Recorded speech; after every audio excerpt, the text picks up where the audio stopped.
जय हिंद। एक बार फिर आपका अपना channel sigma arts classes Birol में स्वागत है। और इस वीडियो लेक्चर के माध्यम से हम लोग पढ़ेंगे 12th के इतिहास, जो अति महत्वपूर्ण है, खास करके एग्ज़ाम की दृष्टि से। चूँकि 2-3 महीना से हम वीडियो नहीं बना रहे थे, इसके लिए आप लोग से मैं क्षमा चाहता हूँ। तो इतिहास किसे कहते हैं? पहला प्रश्न इस प्रकार है, अतीत एवं वर्तमान के बीच जो बातचीत होती है ना, तो उसे ही इतिहास के रूप में हम लोग जानते हैं। इतिहास शब्द ग्रीक भाषा से लिया गया है, जो इति और हास दो शब्दों के मिलने से बना है। इतिहास जो शब्द लैटिन हिस्ट्रिया से के शब्द से भी बना है, ये भी बात आपको ध्यान रखना है। इतिहास शब्द का जनक कौन है? तो इतिहास शब्द का जनक हेरोडोटस को ही इतिहास शब्द का जनक के रूप में हम लोग जानते हैं। प्रश्न आ रहा है कि भारतीय इतिहास का जनक किसे कहते हैं? तो भारतीय इतिहास का जनक मेगास्थनीज को कहा जाता है, क्योंकि मेगास्थनीज यूनानी शासक सेल्यूकस निकोटर के राजदूत थे, जो चंद्रगुप्त मौर्य के दरबार में भारत पहुंचे थे। भारतीय इतिहास को अध्ययन की दृष्टि से कितने भागों में बांटकर देखा जाता है? तो आपको ध्यान रखना है, भारतीय इतिहास को अध्ययन की दृष्टि से 3 भागों में बांटकर देखा जाता है। पहला क्या हो गया? पहला हो गया लेकर के प्राचीन इतिहास, दूसरा हो गया मध्य इतिहास, और तीसरा हो गया आधुनिक इतिहास, एंशिएंट हिस्ट्री, मेडाइवल हिस्ट्री और मॉडर्न हिस्ट्री। अब आता है कि प्राचीन इतिहास किसे कहते हैं। तो चलते हैं प्राचीन इतिहास की ओर और थ्योरी इसको हम लोग पढ़ेंगे। प्राचीन इतिहास के अंतर्गत हम लोग देखते हैं कि करोड़ों वर्ष पूर्व से लेकर के 1747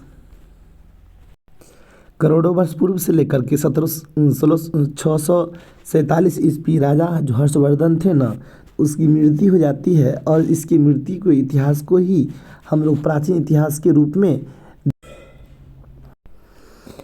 मध्य इतिहास, और इस इतिहास को हम लोग 3 भागों में बांटकर अध्ययन करते हैं। पूर्व मध्यकाल, दिल्ली सल्तनत और मुगल वंश। तो पूर्व मध्यकाल को 647 से लेकर के 1206 ईस्वी तक हम लोग देखते हैं। दिल्ली सल्तनत को 1206 से 1526 ईस्वी तक हम लोग देखते हैं, तथा मुगल वंश को 1526 से लेकर के 1757 ईस्वी तक हम लोग बांटकर अध्ययन करते हैं। फिर आ रहा है आधुनिक इतिहास क्या है। तो इस इतिहास को 1757 ईस्वी से लेकर के 1947 ईस्वी तक हम लोग बांट करके अध्ययन करते हैं। 1747 से लेकर के 1947 ईस्वी तक हम लोग बांट कर इसका अध्ययन। जेम्स मिल जो कि अर्थशास्त्री थे, 1817 ईस्वी में इसने ब्रिटिश भारत के इतिहास पर एक पुस्तक लिखी थी, जिसमें भारतीय इतिहास को 3 भागों में बांट करके देखे थे। पहला हो गया हिंदू, दूसरा हो गया मुस्लिम, और तीसरा हो गया अंग्रेज। हिंदू, मुस्लिम और अंग्रेज 3 भागों में बांट।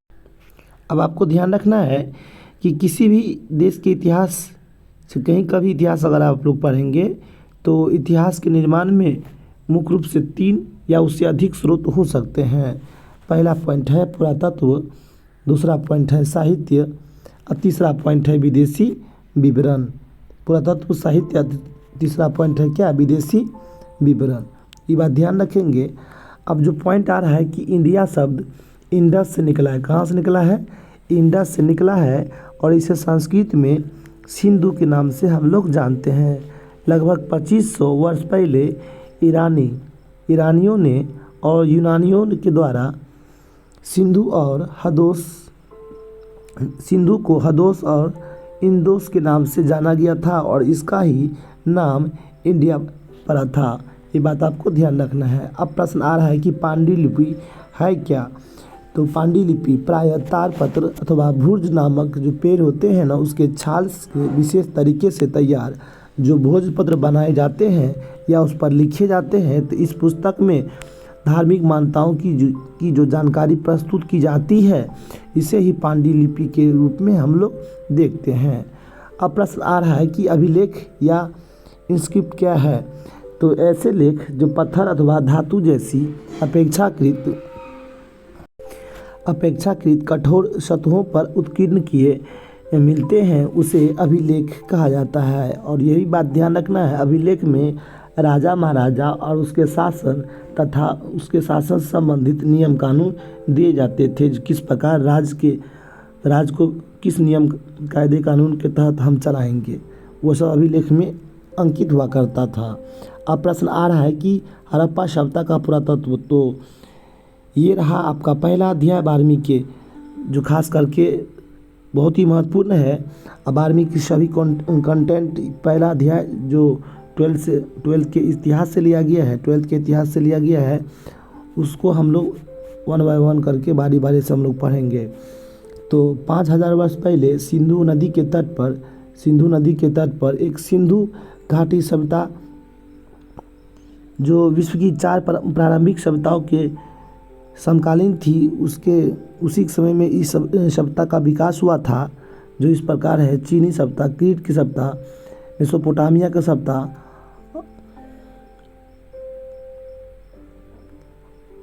और सिंधु घाटी की सभ्यता। ये बात ध्यान रखेंगे। अब प्रश्न क्या रहा है कि पुरातत्व क्या है। तो पुरातत्व वह विज्ञान है जिसके माध्यम से हम पृथ्वी के गर्भ माने पेट में छिपी हुई जितनी भी सामग्री होती है ना, तो उसको खुदाई करके हम लोग अपने अतीत में प्राचीन लोगों के बारे में जानकारी, भौतिक जीवन की जानकारी प्राप्त कर पाते थे। उसे ही पुरातत्व के रूप में हम लोग जानते हैं। पुरातत्व किस भाषा का शब्द है, तो आपको ये बता दें, पुरातत्व संस्कृत भाषा का शब्द होता है, जिसका शाब्दिक अर्थ होता है पुरानी वस्तु के बारे में जानकारी प्रदान करना या प्राप्त करना। इसके अंतर्गत खुदाई करने के दौरान सिक्के मिलते थे, खंडहर मिलते थे और स्मारक इत्यादि की जानकारी प्राप्त हो पाती थी। अब प्रश्न आ रहा है कि 15 जनवरी 1784 ईस्वी को विलियम जोन्स के द्वारा कहाँ पे, कोलकाता में एशियाटिक सोसाइटी की स्थापना की गई थी।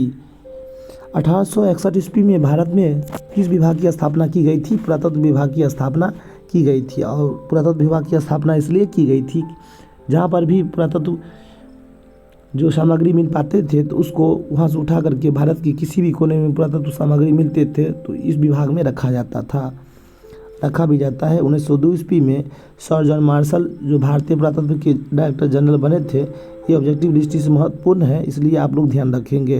अब फिर प्रश्न आ रहा है कि सबसे पहले हड़प्पा टीले की खोज कितने ईस्वी में किया गया था? 1826 ईस्वी में सबसे पहले हड़प्पा टीले की खोज चार्ल्स मेसन के द्वारा की गई थी। ये बात महत्वपूर्ण है, ध्यान रखेंगे।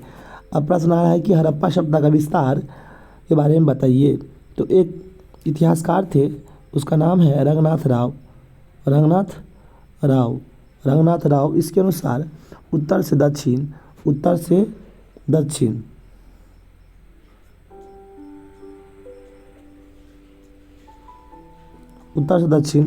हड़प्पा सभ्यता के विस्तार 1100 किलोमीटर बताया गया। अब पूर्व से पश्चिम हड़प्पा सभ्यता के विस्तार 1600 किलोमीटर बताया गया। तो नेक्स्ट वीडियो में और थ्योरी पढ़ेंगे। तब तक के लिए जय हिंद, जय भारत।